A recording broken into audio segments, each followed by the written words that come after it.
ce soit sur les questions d'illettrisme, que ce soit sur un certain nombre de personnes qui se retrouvent sur le marché de l'emploi très vite, ils n'ont pas la possibilité de se former dans la proximité. Et je pense vraiment que ce qui manque aujourd'hui, c'est de faire en sorte de pouvoir avoir des capitales formation pour les employés quand ils sont dans leurs entreprises, et de faire en sorte qu'ils puissent se former. Prêt à mettre un vrai coup de pression à vos représentants. Quand je dis un vrai coup de pression, c'est leur imposer en quelque sorte vos idées. Puisque je pense que quand on est juste considéré comme de simples jeunes, je pense que ça ne doit pas forcément faire plaisir. Vous êtes des cerveaux, vous êtes des citoyens à part entière. Et je pense que voilà, si vous avez choisi d'être d'évoluer au sein des socialistes, moi je pense que vous avez intérêt à vous imposer. Puisqu'eux n'hésitent pas à s'imposer. Donc je ne vois pas pourquoi vous vous priverez de faire usage du rapport de force. Donc est-ce qu'il ne faut pas essayer de redéfinir et de repenser les différentes formes d'expression de la démocratie? Pour faire intéresser la politique aux jeunes, il faut d'abord les faire passer par l'éducation. Simplement, en fait, il faut commencer par éduquer. Il faut commencer par les éduquer à la citoyenneté, un peu comme en 6e avec des cours d'éducation civique. Et donc ma deuxième proposition, c'est que dans une société portée sur l'individualisme, donc en fait on doit faire en sorte que l'école justement favorise l'initiative collective afin de faire émerger la pensée collective. Et donc la troisième proposition, c'est les partis politiques doivent plus être en phase avec la réalité. Donc en gros, celles-ci doivent s'ouvrir aux habitants en établissant des liens à travers le tissu associatif local. Et ma dernière question, c'est comment inciter les jeunes à créer leur propre entreprise. Et lorsque je parle d'entreprise, c'est pas de l'auto-entrepreneuriat, c'est simplement en fait des entreprises collectives. Et donc voilà. Nous, c'est plutôt par rapport à l'abstention, parce que on peut avoir comme exemple Val-de-Marne, 80% des jeunes n'ont pas à voter, et on voulait savoir ce que le parti compte faire pour que ces jeunes-là puissent voter PS.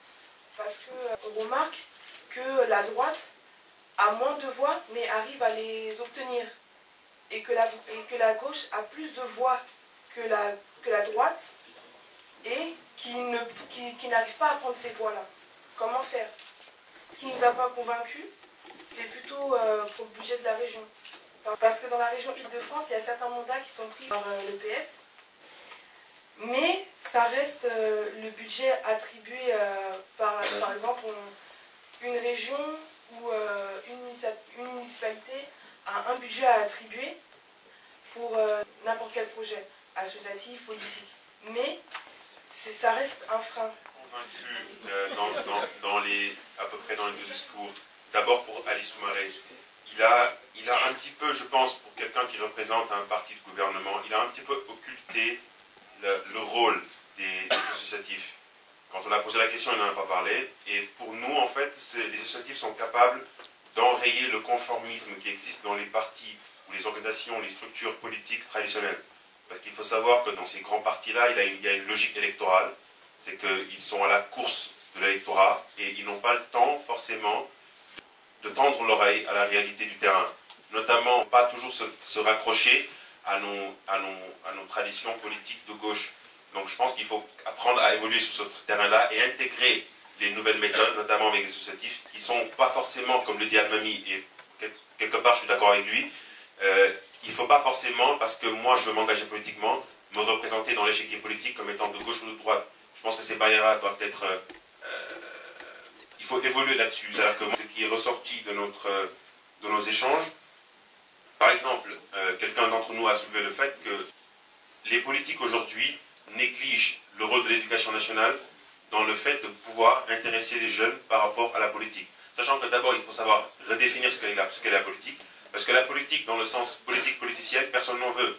Le mec qui vient sonner à ma porte, il me dit « vote pour moi parce que franchement, il y a des enjeux de ouf cette année, nanana, nanana. » Là, on s'en fout un peu. C'est-à-dire qu'à ce moment-là, moi, je lui referme la porte, je lui dis « toi, tu veux rien faire pour moi. » Mais c'est quelqu'un que je vois tous les jours sur le terrain, qui n'est pas des vrais problèmes que moi je constate, et qui essaye de rapporter des vraies réponses à cela. Ça, moi, j'arrive à y croire. Brièvement, c'est-à-dire que nous, ce qu'on a pu constater, c'est que, première chose, c'est que pour répondre à la question comment s'intéresser, comment faire que la politique s'intéresse aux jeunes, ça va dans les deux sens, d'après ce que j'ai compris de ce que mes camarades ont dit. C'est que d'abord les jeunes ne peuvent pas forcément attendre toute la société de les politiques, d'une part, et de deux, la politique aussi, par rapport à des initiatives bien précises, devrait faire en sorte que les jeunes puissent comprendre quel est l'enjeu, quel est l'intérêt de faire de la politique à un moment ou à un autre. Sachant qu'Al-Mamil Je considère qu'aujourd'hui, la démocratie, vivre dans une démocratie, c'est être libre, et c'est de s'exprimer, de participer et surtout de s'engager. Le parti, parfois, est, à tort ou à raison, considéré comme quelque chose d'archaïque, d'un peu vieux. Et même s'il y a des bonnes idées, des idées nouvelles, c'est pas forcément suivi. Donc ma question, c'est de savoir, et je voudrais aussi savoir un peu l'opinion d'Ali, est-ce que l'avenir de la démocratie, c'est des associations ou des ONG qui aujourd'hui sont très présentes et même médiatiquement, on donne la parole à ces membres d'associations parce qu'on les considère vraiment très experts et pas forcément guidés par une idéologie, par des obligations électorales. Voilà. Donc, moi je voudrais revenir directement aux perspectives, donc, aux réponses qu'on pourrait apporter à la question.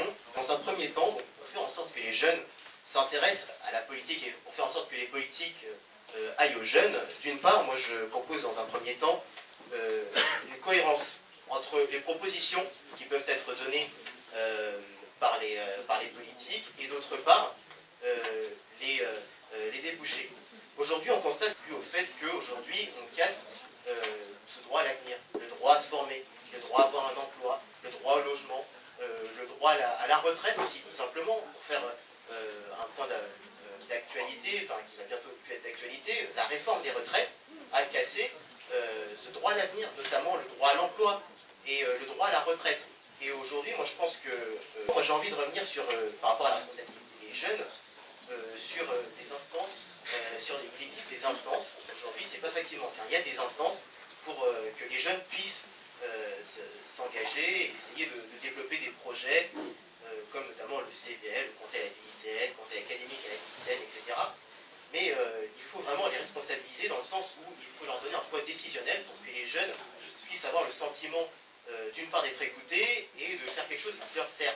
Et dans un deuxième temps, pour faire en sorte que les jeunes, les lycéens puissent avoir l'impression de pouvoir participer au débat de société, et ben moi je suis favorable, alors j'ouvre le débat, je pense que tout le monde ne sera peut-être pas d'accord avec moi, mais j'ouvre le débat d'un droit de vote à 16 ans.